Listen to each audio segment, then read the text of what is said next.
अस्सलामुअलैकुम नाजरीन, नूरानी खबरों में आपका खैर मकदम है। हमारे सभी नाजरीन, हमारे सभी व्यूवर्स को रमजानुल मुबारक की बहुत बहुत मुबारकबाद। जी हाँ, बेहद ही बाबरकत और रहमत से भरपूर महीना शुरू हो चुका है। इस महीने की शुरुआत में ही अल्लाह तबारक व तआला और उसके महबूब मोहम्मद मुस्तफ़ा सल्लल्लाहु तआला अलैहि वसल्लम की शान बयां हुई है। जी हाँ, बिल्कुल, माह रमजान की शुरुआत में ही इस्लाम का बोलबाला कुछ इस तरह से हुआ है कि अंधभक्तों की जमात खुद को ठगा सा महसूस करने लगी है। भारतीय जनता पार्टी, राष्ट्रीय स्वयं सेवक संघ यानी आरएसएस और हिंदू संगठनों के सबसे बड़े चेहरे ने यानी प्रधानमंत्री नरेंद्र मोदी ने खुद इस्लाम की, रमजान की और नबी करीम मोहम्मद मुस्तफ़ा सल्लल्लाहु तआला अलैहि वसल्लम की हदीस कुदसी को बयां किया है। जी हाँ, मुल्क में मुसलमानों के बीच दीन इस्लाम के मुखालिफिन के तौर पर अपनी शख्सियत बना चुके प्रधानमंत्री नरेंद्र मोदी ने जब रोजों की मुबारकबाद देते हुए मोहम्मद मुस्तफ़ा सल्लल्लाहु तआला अलैहि वसल्लम की हदीस को बयां किया तो हर कोई दंग रह गया। इस बयान को सुनने और देखने के बाद जहां अंधभक्त आंख मलते देखे गए, तो वहीं महज नाम के मुसलमान जो खुद प्यारे नबी मोहम्मद मुस्तफ़ा सल्लल्लाहु तआला अलैहि वसल्लम की हदीस नहीं जानते थे, वे दंग रह गए। देशवासियों, कुछ ही दिनों में रमजान का पवित्र महीना शुरू हो रहा है। विश्व भर में रमजान का महीना पूरी श्रद्धा और सम्मान से मनाया जाता है। रोजे का सामूहिक पहलू यह है कि जब इंसान खुद भूखा होता है तो उसको दूसरों की भूख का भी एहसास होता है।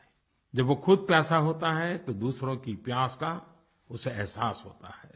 पैगंबर मोहम्मद साहब की शिक्षा और उनके संदेश को याद करने का ये अवसर है। उनके जीवन से समानता और भाईचारे के मार्ग पर चलना ये हमारी जिम्मेवारी बनती है। एक बार एक इंसान ने पैगंबर साहब से पूछा, इस्लाम में कौन सा कार्य सबसे अच्छा है? पैगंबर साहब ने कहा, किसी गरीब और जरूरतमंद को खिलाना और सभी से सद्भाव से मिलना, चाहे आप उन्हें जानते हो या न जानते हो। पैगंबर मोहम्मद साहब ज्ञान और करुणा में विश्वास रखते थे। उन्हें किसी बात का अहंकार नहीं था। वे कहते थे कि अहंकार ही ज्ञान को पराजित करता रहता है।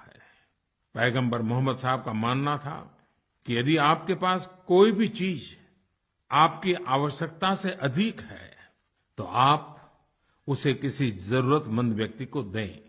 इसलिए रमजान में दान का भी काफी महत्व है। लोग इस पवित्र माह में जरूरतमंदों को दान देते हैं। पैगंबर मोहम्मद साहब का मानना था, कोई व्यक्ति अपनी पवित्र आत्मा से अमीर होता है, न कि धन दौलत से। मैं सभी देशवासियों को रमजान के पवित्र महीने की शुभकामनाएं देता हूं और मुझे आशा है कि यह अवसर लोगों को शांति और सद्भावना के उनके संदेशों पर चलने की प्रेरणा दे। नाजरीन, आप प्रधानमंत्री नरेंद्र मोदी के इस अंदाज पर क्या कुछ कहना चाहेंगे? हमें कमेंट कर जरूर बताएं।